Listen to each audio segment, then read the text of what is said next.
무언가가 당신의 마음을 건드릴 때마다, 사람들의 말과 행동이 당신의 평정을 흔들 때마다 당신은 이렇게 느껴왔을지도 모릅니다. 왜 나는 이렇게 쉽게 화가 날까? 왜 저 사람 하나 때문에 하루 전체가 망가질까? 하지만 오늘 이 질문은 완전히 다른 방향으로 바뀌어야 합니다. 문제는 그들이 아닙니다. 문제는 그들이 아직 당신의 내면에 접근 권한을 가지고 있다는 사실입니다. 나폴레온 힐은 성공을 돈이나 지위로 정의하지 않았습니다. 그는 진짜 성공을 이렇게 보았습니다. 자기 자신을 지배하는 사람은 어떤 상황에서도 무너지지 않는다. 분노는 약함의 증거가 아닙니다. 짜증도 상처도 잘못이 아닙니다. 그것들은 단지 하나의 신호입니다. 아직 당신 안에 훈련되지 않은 영역이 남아있다는 신호입니다. 세상은 변하지 않습니다. 사람들도 쉽게 변하지 않습니다. 하지만 단 하나, 당신의 내부 통제 시스템은 훈련될 수 있습니다. 그리고 그 순간부터 아무도 더 이상 당신의 감정을 조종하지 못합니다. 아무도 당신의 평화를 빼앗지 못합니다. 오늘 이 영상에서 다룰 것은 감정을 억누르는 법이 아닙니다. 화를 참는 기술도 아닙니다. 이 영상의 핵심은 단 하나입니다. 통제는 밖에서 시작되지 않는다. 통제는 언제나 안에서 시작된다. 만약 당신이 누군가의 말 한마디에 흔들리지 않는 사람이 되고 싶다면, 상황이 아닌 목적에 반응하는 사람이 되고 싶다면, 그리고 무엇보다 내면의 평화를 스스로 선택하는 힘을 갖고 싶다면, 지금 이 순간 당신은 이미 올바른 문 앞에 서 있습니다. 이제 모든 것은 당신의 내부 통제에서 시작됩니다. 당신은 세상을 통제할 수 없습니다. 사람들의 말, 표정, 선택, 태도, 그 어떤 것도 완전히 통제할 수 없습니다. 하지만 나폴레온 힐은 분명히 말했습니다. 자기 자신을 지배하지 못하는 사람은 그 무엇도 지배할 수 없다. 분노가 올라오는 순간을 떠올려 보세요. 그 순간 실제로 당신을 공격한 것은 무엇입니까? 사실은 사건이 아니라 그 사건을 해석하는 당신의 내부 반응입니다. 외부는 단지 자극일 뿐입니다. 결정은 언제나 내부에서 내려집니다. 여기서 중요한 진실 하나가 있습니다. 감정이 생긴다고 해서 그 감정이 주도권을 가져야 하는 것은 아닙니다. 감정은 신호입니다. 결정은 선택입니다. 이 둘을 구분하지 못할 때 사람은 늘 후회 속에서 삽니다. 말을 하고 나서 후회하고 반응하고 나서 자신을 책망합니다. 통제된 사람은 감정이 없는 사람이 아닙니다. 통제된 사람은 감정을 느끼되 감정에게 운전대를 맡기지 않는 사람입니다. 부정적인 사람들은 문제일까요? 아닙니다. 그들은 시험지입니다. 당신의 내면 통제가 어디까지 훈련되었는지 확인하게 해주는 시험지입니다. 평온할 때 통제는 의미가 없습니다. 진짜 통제는 모욕 속에서, 무시 속에서, 불공정함 속에서 드러납니다. 폭풍이 불 때 방향을 잃지 않는 사람만이 진짜 조종사입니다. 지금 이 순간부터 이 질문을 바꾸십시오. 왜 저 사람은 저럴까가 아니라 이 상황에서 나는 어떤 사람으로 남을 것인가? 이 질문 하나가 당신의 인생을 완전히 다른 궤도로 옮겨놓습니다. 그리고 이것이 모든 내면 평화의 출발점입니다. 다음 단계에서는 타인이 당신을 흔들 때마다 그 상황을 적이 아니라 거울로 사용하는 법을 이야기하겠습니다. 누군가의 말이 당신을 자극할 때 그 사람을 적으로 만들 필요는 없습니다. 그 순간 나폴레온 힐의 관점에서 보면 그 사람은 적이 아니라 거울입니다. 우리는 종종 이렇게 말합니다. 저 사람이 나를 화나게 했어. 하지만 진실은 다릅니다. 그 사람은 단지 당신 안에 이미 존재하던 버튼을 눌렀을 뿐입니다. 만약 그 버튼이 없다면 아무도 그것을 작동시킬 수 없습니다. 이 사실을 받아들이는 순간 당신의 힘은 외부에서 내부로 돌아옵니다. 분노는 상대가 만든 감정이 아닙니다. 짜증도 상처도 당신의 내부에서 생성된 반응입니다. 이 말은 비난이 아닙니다. 오히려 해방입니다. 왜냐하면 외부가 원인이라면 당신은 영원히 통제할 수 없지만 내부가 원인이라면 항상 훈련할 수 있기 때문입니다. 사람들은 당신을 시험합니다. 무례한 말로, 무시로, 비교로. 하지만 그 모든 순간은 당신에게 이렇게 묻고 있습니다. 아직도 이 부분이 흔들리는가? 이 질문을 들을 수 있게 되는 순간 당신은 더 이상 피해자가 아닙니다. 당신은 관찰자가 됩니다. 관찰자는 싸우지 않습니다. 관찰자는 반응하지 않습니다. 관찰자는 배웁니다. 그리고 배움이 쌓일수록 당신의 평정은 점점 깊어집니다. 다음 단계에서는 왜 진짜 힘이 반응이 아니라 자기 통제와 의식에서 나오는지 이야기하겠습니다. 누군가 당신을 자극할 때 그 순간은 약함의 증명이 아닙니다. 그 순간은 초대장입니다. 반응하라는 초대가 아니라 한 단계 위로 올라가라는 초대입니다. 대부분의 사람은 감정을 명령으로 착각합니다. 화가 나면 소리를 높여야 하고, 상처받으면 공격해야 하고, 무시당하면 증명해야 한다고 믿습니다.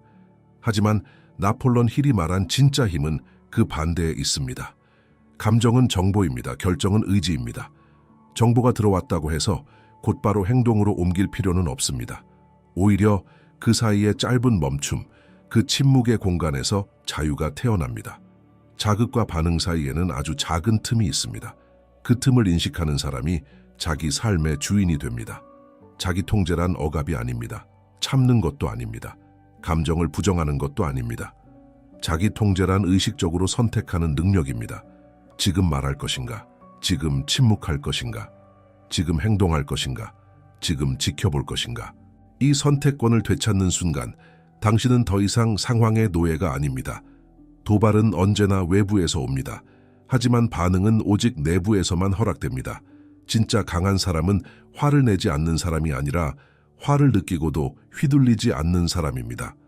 다음 단계에서는 왜 침묵이 약함이 아니라 가장 강력한 힘이 되는지, 그리고 그 침묵이 어떻게 당신의 인생을 바꾸는지 이야기하겠습니다. 대부분의 사람은 침묵을 오해합니다. 말하지 않으면 진다고 믿고 반응하지 않으면 약해 보일까 두려워합니다. 하지만 나폴론 힐이 말한 진짜 힘은 항상 보이지 않는 곳에 있습니다. 침묵은 회피가 아닙니다. 침묵은 포기하지 않음입니다. 침묵은 패배가 아니라 주도권을 되찾는 행위입니다. 누군가 당신을 자극할 때 즉각 반응하면 그 순간 통제권은 이미 상대에게 넘어갑니다. 하지만 당신이 멈출 때, 한 박자 쉬고 아무 말도 하지 않을 때, 그 흐름은 끊깁니다. 그 짧은 멈춤 속에서 상대는 더 이상 당신을 조종할 수 없습니다. 침묵은 에너지를 보존합니다. 말은 에너지를 소모합니다. 불필요한 말, 설명, 변명은 당신의 힘을 바깥으로 흩어버립니다. 지혜로운 사람은 모든 생각을 말하지 않습니다. 모든 감정을 표현하지 않습니다. 모든 싸움에 참여하지 않습니다. 왜냐하면 선택하지 않은 반응은 힘을 낭비하는 것이기 때문입니다. 자극과 반응 사이의 침묵은 자유의 공간입니다. 그 공간이 넓어질수록 당신의 내면은 흔들리지 않습니다. 침묵할 줄 아는 사람은 이미 한 단계 위에 서 있는 사람입니다. 다음 단계에서는 침묵이 어떻게 감정적 집착을 끊어내고 사람과 상황으로부터 자유로워지는지 이야기하겠습니다. 많은 사람들은 거리 두기를 차가움으로 오해합니다. 무감각해지는 것, 마음을 닫는 것이라고 착각합니다. 하지만 나폴론 힐이 말한 감정적 분리는 차단이 아니라 명료함입니다. 당신은 여전히 느낍니다. 기쁨도 실망도 아픔도 느낍니다. 다만 그 감정들이 당신의 방향을 결정하지 못하게 할 뿐입니다.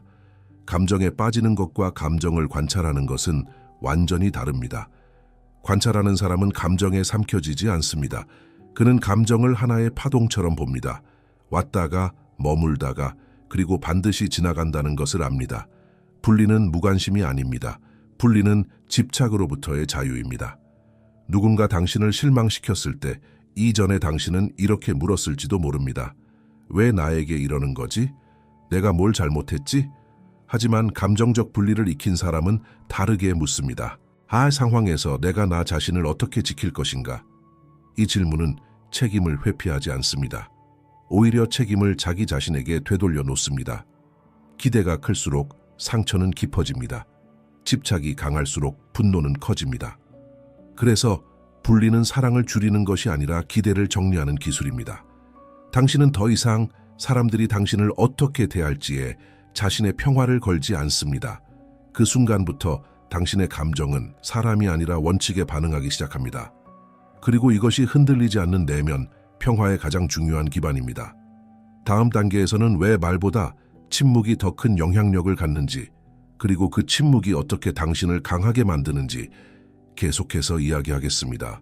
사람들은 종종 말을 힘이라고 착각합니다.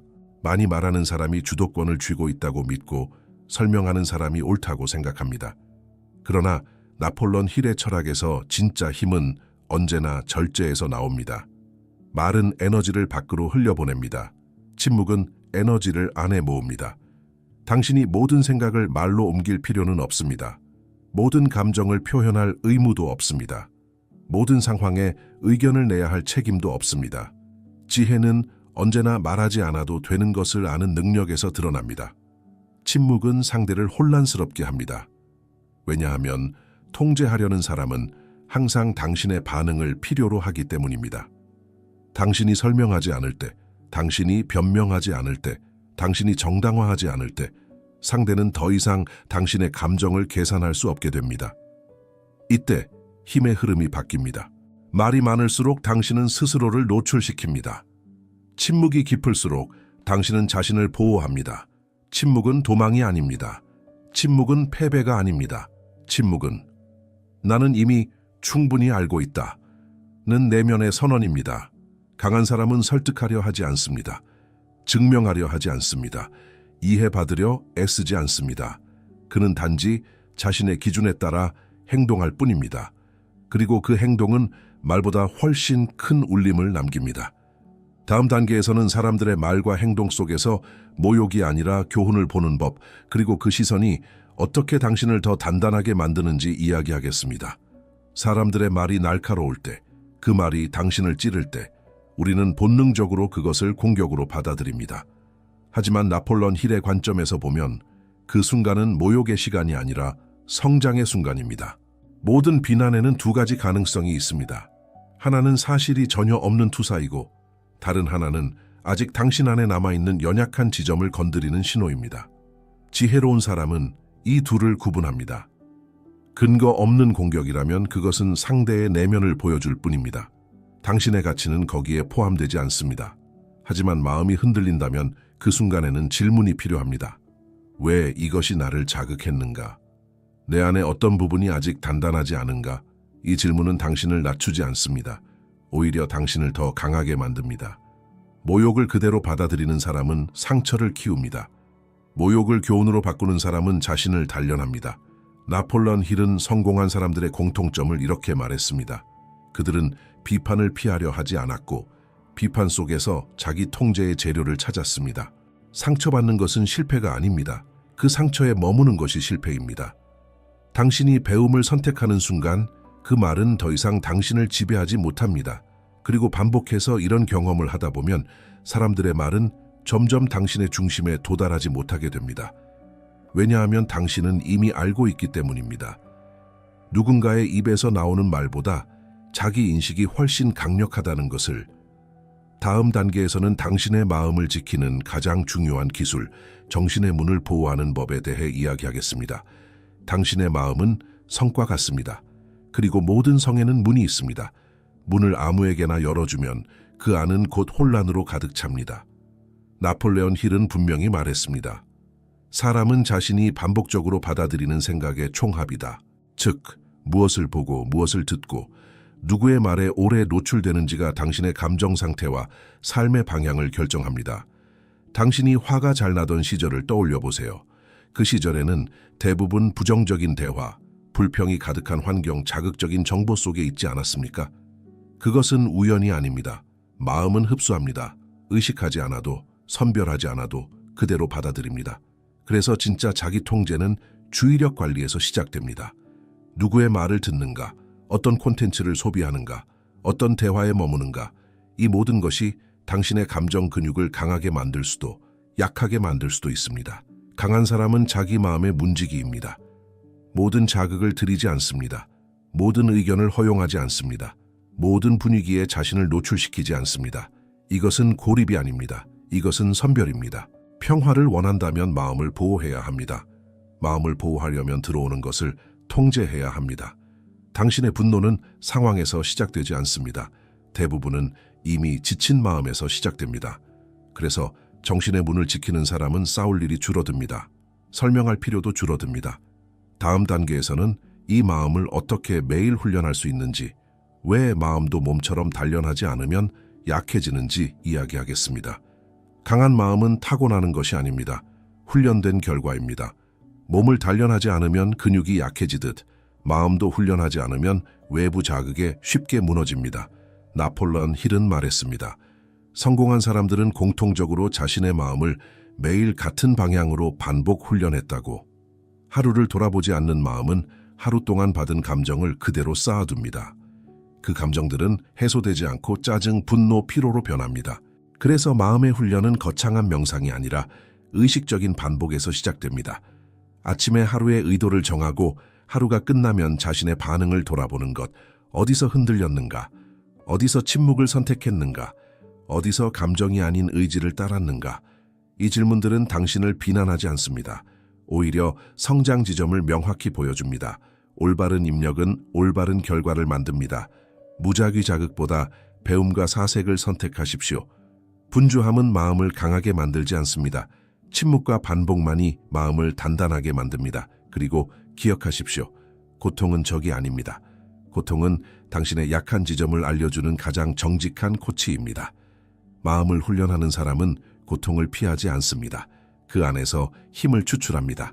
다음 단계에서는 왜 타인에게 아무것도 기대하지 않을 때 진짜 자유가 시작되는지, 그리고 기대가 어떻게 감정의 감옥이 되는지 이야기하겠습니다. 기대는 희망처럼 보이지만 실제로는 가장 교묘한 감정적 족쇄입니다. 우리는 기대합니다. 이해해 주길, 존중해 주길, 알아주길. 그리고 그 기대가 충족되지 않을 때 분노가 생기고 실망이 쌓이고 마음이 거칠어집니다. 나폴레온 힐은 말했습니다. 기대는 통제가 아니다. 기대는 의존이다. 기대하는 순간 당신의 평화는 타인의 선택에 맡겨집니다.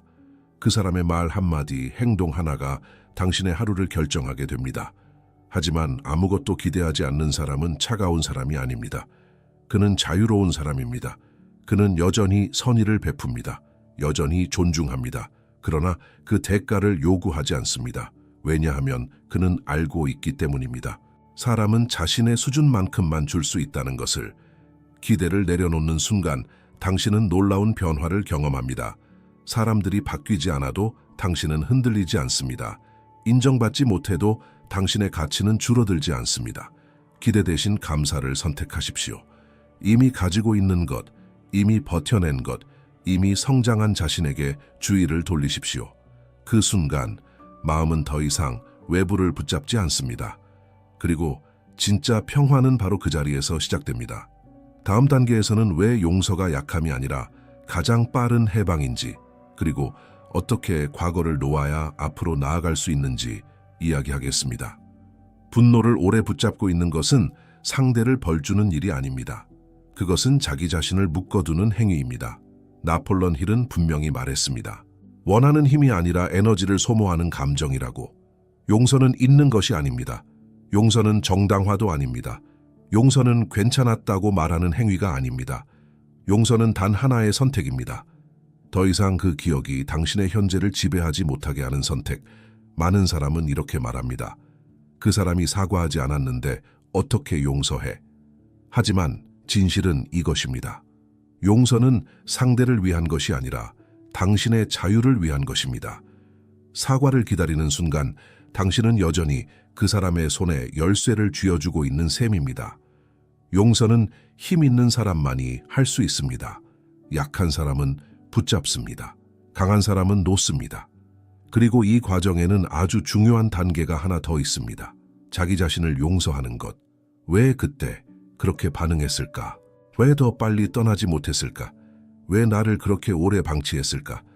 이 질문 속에는 자기 비난이 숨어 있습니다.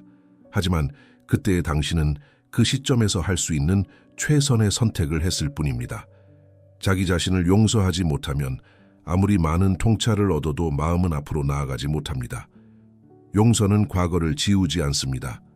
용서는 과거를 현재에서 분리합니다.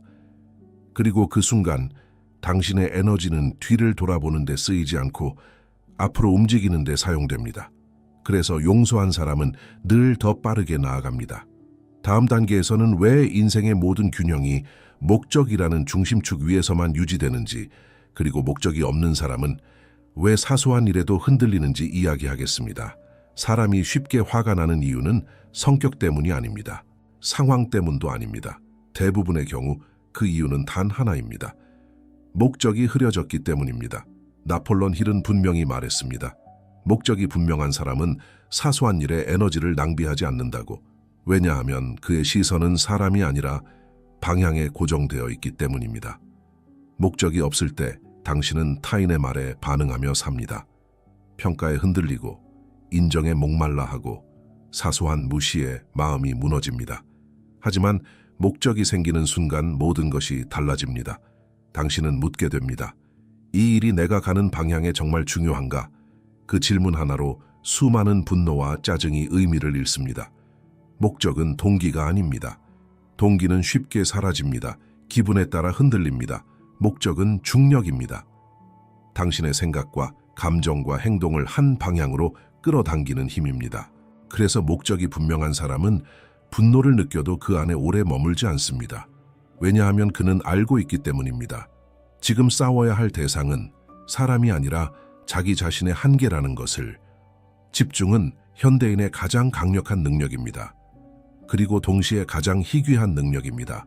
산만함은 에너지를 훔칩니다. 목적은 에너지를 모읍니다. 당신의 분노는 당신을 막으러 온 것이 아닙니다. 그것은 방향을 잃었을 때 울리는 경고음일 뿐입니다. 목적에 다시 초점을 맞추는 순간 그 경고음은 조용해집니다. 그리고 마침내 당신은 깨닫게 됩니다. 목적에 집중하는 사람은 그 어떤 사람에게도 감정의 통제권을 넘기지 않는다는 것을. 이제 마지막으로 이 모든 원칙이 하나로 모이는 결론의 지점으로 가겠습니다. 이제 모든 조각이 하나로 연결됩니다. 당신이 화를 내지 않게 된 이유는 사람들이 달라졌기 때문이 아닙니다. 상황이 좋아졌기 때문도 아닙니다. 당신이 달라졌기 때문입니다. 당신은 이제 내부를 통제하는 법을 배웠고, 침묵의 힘을 이해했고, 감정을 관찰하는 위치로 이동했고, 기대를 내려놓았고, 과거를 용서했고, 목적이라는 중심축을 되찾았습니다. 이 상태에 도달한 사람은 더 이상 쉽게 상처받지 않습니다. 왜냐하면 그의 평화는 사람 위에 있지 않기 때문입니다. 그의 평화는 상황 위에 있지 않기 때문입니다. 그의 평화는 자기 자신 안에 있기 때문입니다. 나폴레온 힐은 이렇게 말했습니다. 진정으로 성공한 사람은 외부 환경에 반응하지 않고 내부 기준에 따라 움직인다고. 당신이 이 지점에 도달하면 세상은 여전히 시끄럽지만 당신은 조용합니다. 문제는 여전히 존재하지만 당신은 흔들리지 않습니다. 사람들은 여전히 자신의 방식으로 행동하지만 당신은 더 이상 그 행동에 휘둘리지 않습니다. 이것이 분노가 사라진 상태입니다. 이것이 누군가에게 방해받지 않는 상태입니다. 이것이 내면의 평화가 외부 조건과 완전히 분리된 상태입니다. 이 평화는 감정이 아닙니다. 기분도 아닙니다. 이 평화는 훈련된 상태입니다. 그리고 한 번 훈련되면 그 누구도, 그 누구의 말도, 그 누구의 행동도 다시는 당신의 중심을 빼앗을 수 없습니다. 당신은 이제 알게 되었습니다. 통제는 밖에서 시작되지 않습니다. 통제는 언제나 안에서 시작됩니다. 그리고 그 통제를 가진 사람은 세상에서 가장 자유로운 사람입니다.